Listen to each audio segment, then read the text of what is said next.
All right, I'm going to show you this other amazing hack, okay?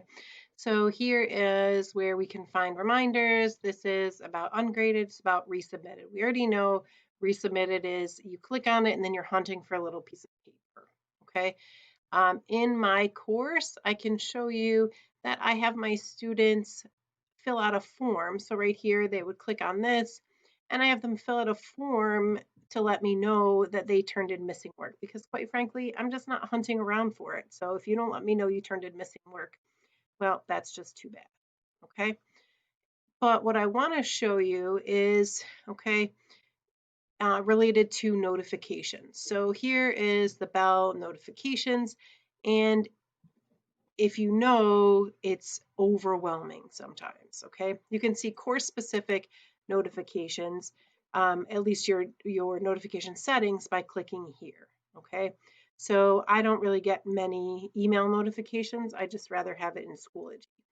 But when you look at your bell and you go to view all, okay? Here is where the great information actually is, okay? And when you first open it, it can be a little bit overwhelming. If you look, I have a lot, a lot, a lot, a lot. Okay.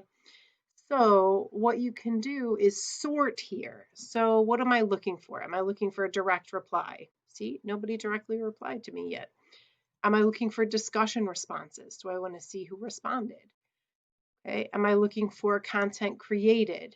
Okay. Who created content in what courses? Am I looking for grades posted? Right.